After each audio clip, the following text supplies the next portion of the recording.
Rabbi, you mentioned earlier too, a concept that I keep hearing all the time is that the Jews are blind, and there's a scripture that I used to point to that I think that I thought actually uh, kind of diffused that, but I don't think I actually understood it in the right context. But it was in I believe it was in Deuteronomy chapter 30 something or another. But anyway, basically you probably know where it's at. It says the secret things belong to the Lord, and the things that are revealed will belong to the children of Israel forever. It's the last passage of Deuteronomy chapter 29. 29. Okay. And it's the very last verse of that chapter.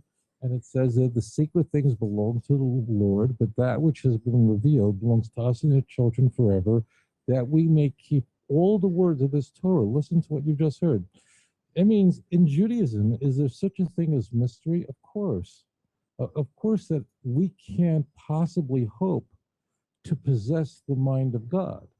We can't. In fact, in Jewish thought, a God that we completely understand, we couldn't possibly worship. However, there can't be contradiction. That's the point. There can't be contradiction. So this passage in Deuteronomy says that the secret things belong to the Lord. And we're told in Isaiah 45, don't question me when I'm doing something. One day you'll figure out what I'm doing is just. The context in Isaiah 45 is people wondered why would God choose Cyrus, a pagan, to give the command for the Jewish people to return back to their land. A man who the Isaiah 45 says, who does not know my name. Well, why would you choose Cyrus? Why would you choose a Christian like James Balfour, who was the foreign secretary of Britain, to tell the Jews that they could return back to the land? God says, don't question why I'm doing it this way. Why, God, are you allowing Obama to be the president of the United States, who's putting pressure on the Israeli prime minister to allow the Iranian regime committed to the destruction of America? Why would you let that? God is saying, my ways are just, my ways are straight. Look at the end of this. So God is saying, the secret things belong to me. Do not try to be my manager. Don't do that. Don't be my accountant. Look at the end of the passage. The end of the passage says that what I have given to you, what has been revealed, is the Torah. And that is for you and your children forever, to keep all the words of this Torah. Then you ask yourself, well, the Torah is forever. You must keep the Torah forever. The next chapter, Deuteronomy 30, is going to tell us that we can keep this Torah. It's not too difficult to keep it. Paul is going to disagree with the God of Israel. That's why Jews dismiss Paul. It's not personal. It's not like we don't like Jesus, or we're not thinking that way. What we're doing is, Deuteronomy 30, verse 14 says that it is not too difficult. You can do it. When we look at Romans chapter 10, verse 6 through 8, Paul strips the end of that passage out. Paul says that we don't have to keep the law. The Torah says the law is forever. If we as Jews, are we blind, or are we just saying, if we have to choose between the God of Israel and Paul, we're just going with the God of Israel every time? It's not personal. So the different scriptures I'm looking them up now. There's some that talk about, like Isaiah 42. Lamentations even has one, says they've wandered as blind men in the streets. But in Isaiah, it really it talks more about the what is it, the priests and such. Was it 42:18? Says, "Hear ye deaf and look ye blind." It says, "Who is blind but my servant? Who is deaf but the messenger that I've sent?" The context of this is the midst of the servant's songs. So let's just talk about the context of Isaiah 42. We've been introduced to the servant the chapter earlier. My precious, precious friends. When Isaiah is preaching in the 42nd chapter, and I think every person listening to this show would say, you know what, that makes sense. He presupposes that you've already read Isaiah 41. Does that make sense? I think it's very clear that if someone's reading Isaiah 42 and you've never read Isaiah 41, you might find Isaiah 42 a little mysterious. But if you read the chapters in context, the chapters that introduce it, you'll find these chapters to be very easy to understand. We have Jacob, the tribes of Jacob. That's all the Jews. Some of them are observant. Some of them do not know God at all. In fact, we're going to see a little bit later in Isaiah 49, verse 6, the servant, who's the righteous remnant of Israel, is called upon to bring back the rest of the tribes of Jacob. That's why we have outreach. Jews are reaching out to other Jews who just don't know. It's not their fault. They just don't know. And that's part of our mandate, in addition to being a light to nations.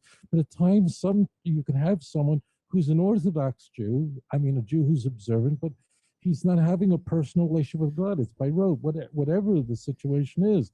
So there you could have blindness even in the remnant, which is the servant.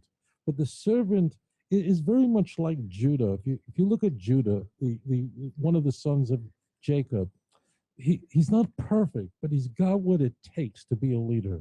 See what I'm saying? If you take Levi, Shimon and Levi was one of the sons that, in Jacob's mind, went too far in wiping out Shechem for raping the sister. He's not perfect, but he's got what it takes to be a leader. And that's what we find in the book of Genesis as the royal family Israel's forged. The children of Jacob, as imperfect as they are, God can work with them. They're okay. I can work with God. Cannot work with Esau. He can't. In fact, we're told in the book of Malachi, God hates Esau. He can't work with him. He could not work with Ishmael as being part of the royal family, Ishmael. But the 12 sons of Jacob, I can work with them. I can work with them. And what we find in every one of these children is they're human. That's what's so attractive about Judah. He's human. He makes mistakes. He marries the wrong woman. He sleeps with a prostitute. It turns out to be his daughter-in-law. He acts like a hypocrite. But ultimately, when the rubber hit the road and it's discovered that Benjamin, the youngest brother, stole a cup, he believes, stole a cup from the viceroy of Egypt. He didn't know it was Joseph. Judah could have walked away from the whole thing. Remember that? He could have said to his father, look, Dad, I know I promised you I'd bring back Benjamin, but turned out the little kid stole the king's cup, a cup of divination, which means he stole a cup used for idolatry. I tried, I would have, but he didn't do that. At the very end, he showed the kind of leadership that was required. So that's what the servant is, my friends. The servant is not someone born of a virgin who can't do anything wrong. That's that belongs in the fairy tale book. I mean, a person who can't do anything wrong isn't virtuous anyway. I mean, my computer can't eat on Yom Kippur. Big deal. I mean, the key is that all of these people are folks who are devoted to God, are struggling along the way, like King David himself struggled along the way, but ultimately they're able to find their way with God, and God can work with them as the servant. And that's what we're finding in 41, verse 8 and 9. We're told about Israel, Jacob, you are my servant, the seed of Abraham, my friend. So now we know it. In 42, who's blind? The servant sometimes can make terrible choices, horrific decisions, but ultimately it'll come out on the side of God. Look at Isaiah 49. You know what Isaiah 49 is? It's a conversation, almost an argument between the servant and God. God is saying to the servant, you can do it.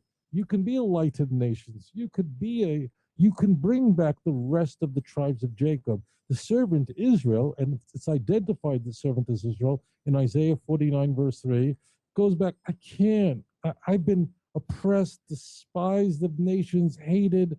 I don't even know if you love me. And that's, if you look at it, it's really quite exquisite. I feel bad. I feel broken. And I want to say this to you, the listener. Are there times when you feel like there's something wrong with me inside? I don't feel really quite well and up to the task, and I don't know if God can work with me, and I don't know if I can really connect to God, because I'm broken inside, and I kind of feel I'm not really loved or wanted, or I kind of think that God might be really angry with me, and he really doesn't want anything to do with me. Well, God turns to the servant who's crying out and feels bewildered by the task, by the mandate before her. And God said, ask this question. would a nursing mother abandon the child laying on her breast? Would a mother who's nursing her baby, would she abandon that child? It's hard to imagine a greater love between a nursing mother and her baby. And Isaiah says this, it's exquisite. These two shall might forget. A mother can abandon a child, but God says, but I will never forget you. Behold, I have written you on the palms of my hand, and I raised them to all the nations. Well, that's what's going on here. Now, when you hear that, when you get Isaiah 49, don't you want to just say, okay, Hashem, I love you. I'm there. I'm not perfect, but I know that you can work with me because you created me you created me in your image, and I'm going to stop creating you in my image. And unfortunately, that's what Christians are doing. Most of them don't know any better, but I'm going to stop doing that. I'm going to stop creating my God, man, in my image, the perfect man, and I'm just going to follow you because I know you created me in your image. And you know what I think about you, God? I think you knew exactly what you were doing when you created me, and I trust you. And you don't make defective things; you've just given me free will. But you are the handiworker, and you didn't craft a broken being. You created a whole being. I just have free will, and that's what all these passages are about.